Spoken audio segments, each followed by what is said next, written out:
But before I hang you in its place, why? Mama, it's just a symbol of Jesus.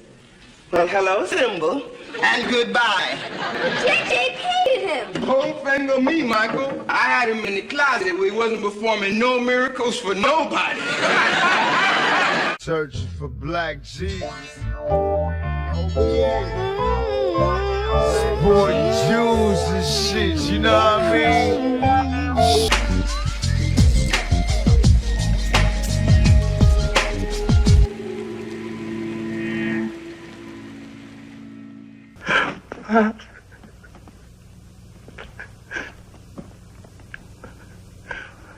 Please look at me.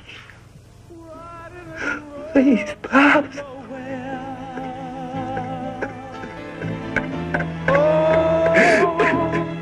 Stop its spread.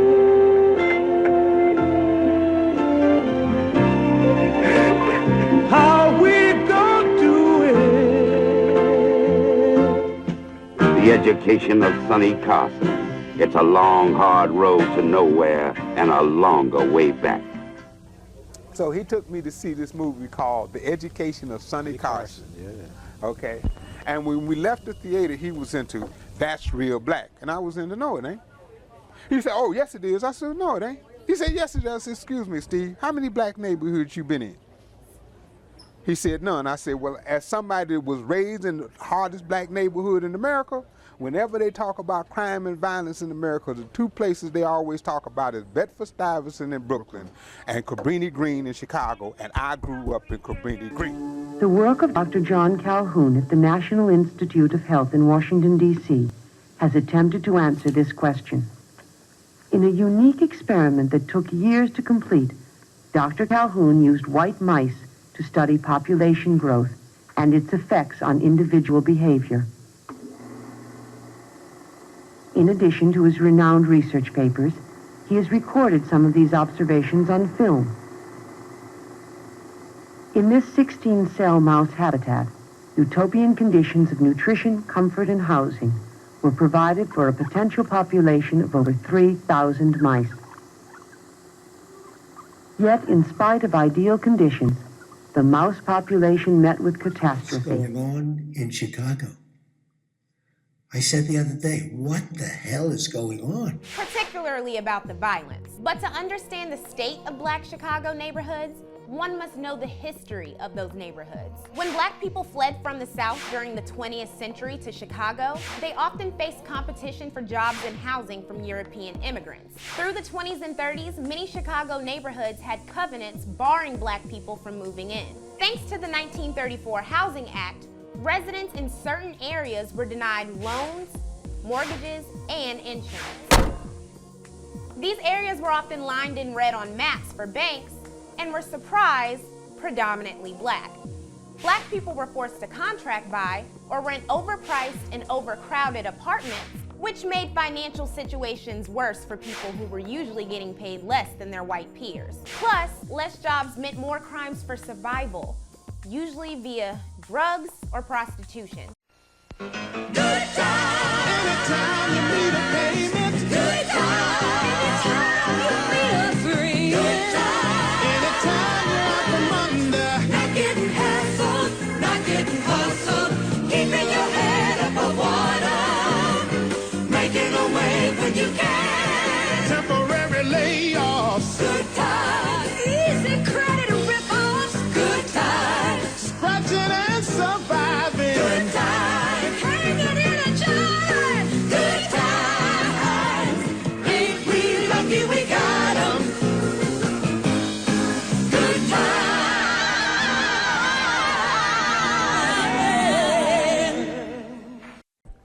Okay, and I had one of the best childhoods ever known in the history of the species. I made the best friends, best and most loyal friends I have ever had and known in my entire life. And I had more fun than you can shake a stick at.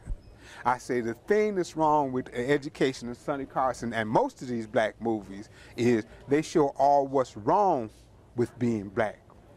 They don't show what's good. Most people look at television and movies as entertainment, and that's not what they are. Television and movies are the most powerful forms of propaganda ever invented by the mind of man. But on this powerful propaganda media, we were depicted as fools and incompetents and know nothing. That was when I started. I'm gonna change that. Well, I did change it. Now they have black fathers on television. When I first pitched Good Times and the Jeffersons to Norman Lear, I pitched Good Times in 1971. It didn't go on the air until 1974.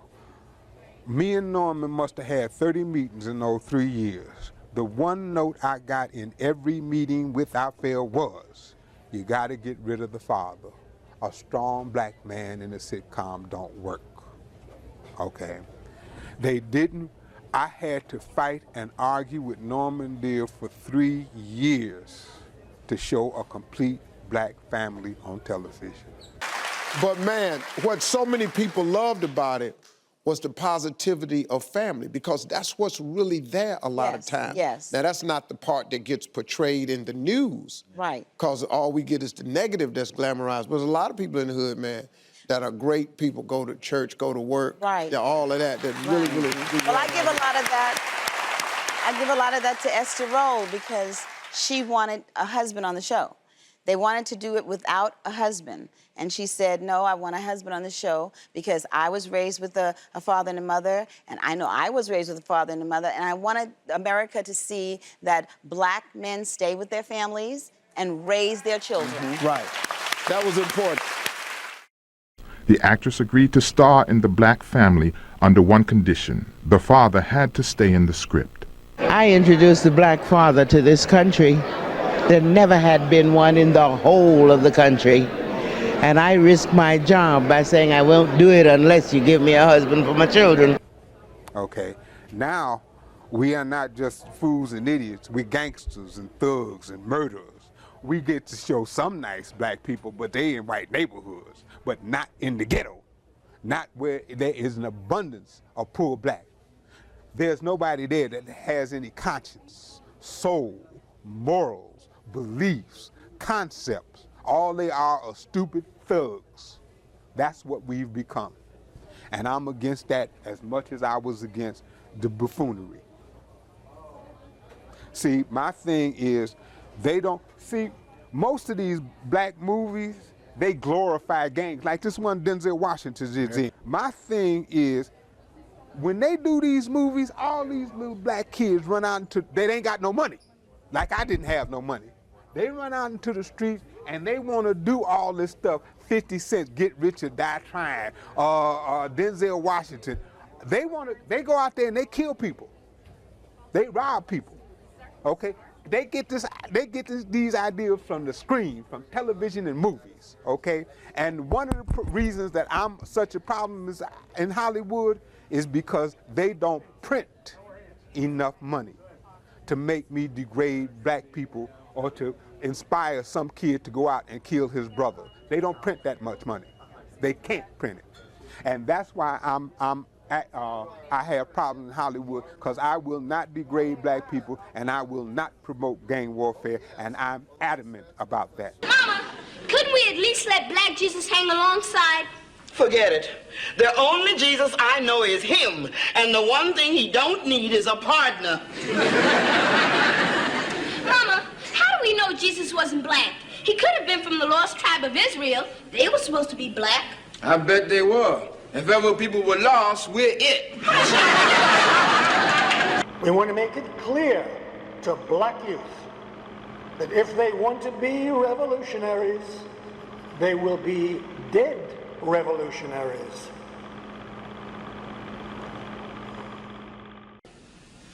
Jesus was black, the Bible would have said so. But it does say so. What are you talking about? I read about it. It's in Revelations chapter 1, verse 14. I read about it in Muhammad Speaks. It says, his hair is like wool, and his eyes are like flame of fire. Well, Lord have mercy. It sure do say that, don't it? And see, Mama, look at that hair, like wool, ain't it? And look at them eyes, red like fire. Yeah, they sure is. Junior, how come you decided to paint this? I don't know. All of a sudden, I just had divine thoughts on my mind. And for JJ, that's a first. What, having divine thoughts? No, having a mind. Eventually, the entire mouse population perished. Our voices are going to be gone soon. Everything is going to be gone soon if we don't stand up. Yesterday, Sean King said, yeah, I think the statues of white Europeans, that white Europeans claim are Jesus should come down. They're a form of white supremacy. So now what he's talking about is all religious paintings and statues. He said, in the Bible, when the family of Jesus wanted to hide and blend in, guess where they went? Egypt, not Denmark. Tear them down. All murals, all stained glass windows of white Jesus and his European mother and their white friends should come down. They're a gross form of white supremacy, created as tools of oppression, racist propaganda. They should come down. All murals and stained glass windows of white Jesus and his European mother and their white friends should also come down. They're a gross form of white supremacy. This is the same kind of nonsense that got Megyn Kelly in trouble when she poorly stated that Santa Claus is white. You know why Santa Claus is white? Because he's based on St. Nicholas, an actual guy. A Greek.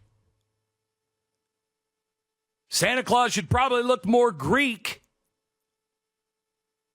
but he's based on a real guy. Now, Jesus, do I think Jesus was, blonde hair, blue-eyed? No. Do I think Jesus looked like the statues we see? No. I don't care what Jesus looked like. I really don't. Does it really matter to anyone within the sound of my voice what he looks like? Look at these images on your screen. These are the images that are plastered in the children, in our children's mind when they think of Christ or Jesus. Now here it is. They know that this isn't Christ because this guy has a history. His name is Cesare Borgia, the second son of Alexander VI, Pope of Rome. Okay, he's a Roman. Okay, so the reason why they haven't been refuting this image, even though the majority of people under Judaism, Elder Lawyer, doesn't believe in Christ, is because the image in itself gives them the credibility. It gives them the, what you would call, onus to stake claim to the promise of being Israelites or Jews. So even though they don't believe in Christ, the majority of them over in the land, even atheist Jews don't believe in it, but they'll still take hold and embrace the image of the false Christ that they've placed up there. Why? Because it gives them credence. It gives them belonging. It gives them position as God's people. And even black people who are now being converted into Christianity must respect the white Jews, even if they don't believe in Christ, as the people. I mean, we were pro-black, we were this, we were that. I mean, everything. We were Black Panther, Nation of Islam. I've never seen so much pushback in my life on a people embracing a religion like I'm seeing now with our people understanding that we're the lost sheep of Israel. I've never seen pushback like this ever in my existence of reading and following the Bible and believing in God. I can be pro-black, I can be Black Panther, I can be Muslim, I can be anything in the world, but as soon as I embrace myself being an Israelite, it becomes anti-Semitic. When they put up the false image, they lied to us. And now they're putting us on, our people, on the defensive. How dare you? How can you have us on the defensive now?